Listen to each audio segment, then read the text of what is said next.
हर एक बंदा का सपना होता है कि मैं जीवन में कभी ना कभी जंगल में जाऊं या जंगल में रहूं या फिर जंगल घूमने जाऊं।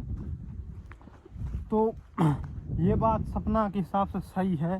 जंगल जितना खूबसूरत रहता है उतना ही खतरनाक रहता है। जैसा कि मैं अभी आपको बताता हूँ कि मैं हूँ, मेरे मोबाइल में ना तो कोई नेटवर्क देखने के लिए मिल रहा है, और अगर तुम नेटवर्क भी देखने के लिए नहीं मिल रहा। और मेन बात ये है कि मैं इस जंगल में भूल चुका हूँ भाई साहब। यहाँ पर मुझे देखने की, मैं आपको मोबाइल से भी बताने की कोशिश करता हूँ, यहाँ पर कुछ नहीं दिख रहा कि कहाँ किस तरफ जाएं।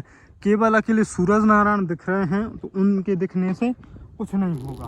और यहाँ पर चांद तारे भी नहीं दिख रहे कि भाई साहब ये डायरेक्शन अपनी सही है या ये डायरेक्शन सही है या ये डायरेक्शन सही है।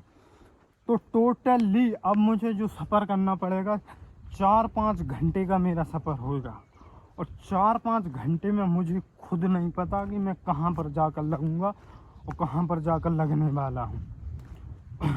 तो जंगल की खूबसूरतियाँ तो हैं, जैसा कि मैं कुछ खूबसूरतियाँ आपको बताने की कोशिश करता हूँ कि जो पक्षी हैं, अपने चिड़ैया हैं, उनकी आवाज़ हमें देखने के लिए मिल रही। 12 बजे हुए हैं दिन के, तो भी शानदार देखने के लिए मिल रही।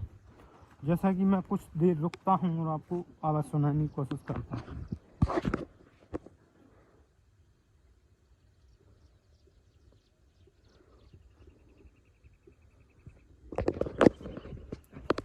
आपको कुछ आवाज़ आई होगी पक्षियों की चींची करने की, तो वो इन जंगलों में देखने के लिए मिलता है।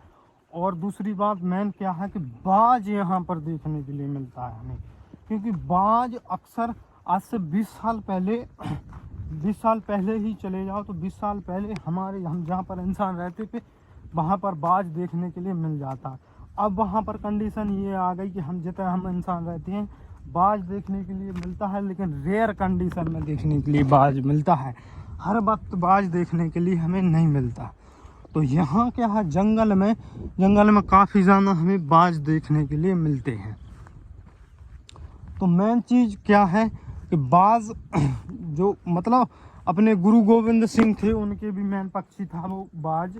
तो वो विलुप्त कैसे हो गया जहाँ पर हम इंसान रहते हैं? उसका विलुप्त होने का मेन कारण, मेन रीज़न ये है कि नेटवर्क से भी विलुप्त हो गया। इंसानों ने जितना नेटवर्क का यूज़ किया, नेटवर्क के द्वारा बाज अक्सर विलुप्त हो गया, क्योंकि नेटवर्क से जो रेडिएशन रहता है, रेडिएशन उनके दिल में काफ़ी ज़्यादा इफेक्ट डालता है। यूँ तो इंसान के भी दिल में इफेक्ट डालता है, लेकिन इतना इफेक्ट नहीं डालता जितना नेटवर्क चिड़ियों बाज के ऊपर दिल में इफेक्ट डालता है। तो उससे जहाँ पर इंसान रहते हैं उस वजह से वहाँ पर विलुप्त हो गए हैं बहुत सारे बाज, और जंगलों में रह गए। जंगलों में रहने का उनका मेन रीज़न कारण ये हो गया कि जंगल में कोई नेटवर्क यूज़ नहीं करता। जैसा कि मैं इस मोबाइल से वीडियो भी शूट कर रहा हूँ, तो इसमें कोई भी नेटवर्क नहीं आ रहा है भाई। नेटवर्क नहीं आते तो यहाँ से हमारा सैटेलाइट से कनेक्शन नहीं हो सकता। तो ये नेटवर्क लेस क्षेत्रीय है, मतलब नेटवर्क लेस क्षेत्र है। यहाँ पर कोई नेटवर्क नहीं है, उस वजह से बाज बचे हुए हैं। अगर यहाँ पर भी नेटवर्क होता तो यहाँ पर भी बाज मर जाएंगे। तो बस यही कहना कि मतलब है कि नेचर से भी जुड़ा रहना बहुत अच्छी बात है, नेचर को सहारा देना भी बहुत अच्छी बात है। और हम इंसान बेशक भूल चुके हैं। तो भाई हम तो खो ही गए हैं, तो कभी आप ना खो। तो उस वजह से जंगलों में अगर आना है तो उस वजह से ध्यान देकर आना है। अब हम कुछ 4-5 घंटे का सफ़र करते हैं।